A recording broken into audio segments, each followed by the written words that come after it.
નમસ્કાર મિત્રો આજની વિડીયોમાં વાત કરીશું દેશ અને દુનિયાના સુપરફાસ્ટ સમાચારની। સૌપ્રથમ વાત કરીએ તો અયોધ્યામાં પ્રાણ પ્રતિષ્ઠા આપણે નિહાળી તે સૌભાગ્યની વાત છે તેવું ભૂપેન્દ્રભાઈ પટેલે જણાવ્યું છે।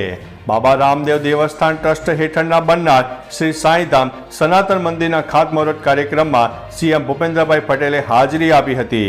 આ પ્રસંગે મોહનદાસજી મહારાજ, જગન્નાથ મંદિરના દિલીપદાસજી મહારાજ, પૂર્વ ડેપ્યુટી સીએમ નીતિનભાઈ પટેલ સહિતના મહાનુભાવો ઉપસ્થિત રહ્યા હતા। સીએમએ કહ્યું છે કે અયોધ્યામાં ભગવાનની શ્રી રામની પ્રાણ પ્રતિષ્ઠા થઈ અને આપણે સૌએ નિહાળી તે સૌભાગ્યની વાત છે। અન્ય મહત્વના સમાચારની વાત કરીએ તો પીએમ મોદીએ ગઈકાલે નવી દિલ્હીમાં ભારત મંડપમ ખાતે આયોજિત ભારત ટેક્સ 2024નું ઉદ્ઘાટન કર્યું છે। આ પ્રસંગે પીએમ મોદીએ કહ્યું છે કે ભારત ટેક્સટાઇલે કાપડ ઉદ્યોગ સાથે જોડાયેલા વૈશ્વિક સ્તરના કાર્યક્રમો પૈકીનો એક છે। વસ્ત્ર બનાવનાર 10 વ્યક્તિમાંથી 7 મહિલા છે। હેન્ડલૂમ ઉદ્યોગમાં તે ઘણી બધી મહિલાઓ છે। ટેક્સટાઇલ સિવાય ખાદીએ પણ ભારતની મહિલાઓને નવી શક્તિ આપી છે।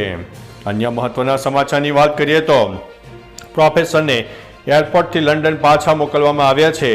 બ્રિટનની વેસ્ટમિન્સ્ટર યુનિવર્સિટીના પ્રોફેસર નિતાશા કૌલે દાવો કર્યો છે કે તેમને બેંગ્લોર એરપોર્ટથી લંડન પરત મોકલી દેવામાં આવી છે। નિતાશાએ કહ્યું છે કે તેને કર્ણાટક દ્વારા આયોજિત એક કાર્યક્રમમાં હાજરી આપવા માટે બોલાવવામાં આવી હતી। કસ્ટમ અધિકારીઓએ તેને બેંગ્લોર એરપોર્ટ ઉપર રોક્યા હતા। કાર્યક્રમમાં ભાગ લેવા માટે મંજૂર નથી।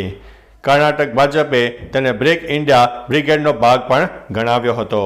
તો ચાલો મિત્રો, ફરીથી દેશ અને દુનિયાના સુપરફાસ્ટ સમાચાર લઈને મળતા રહીશો। ત્યાં સુધી અમને રજા આપશો। નમસ્તે।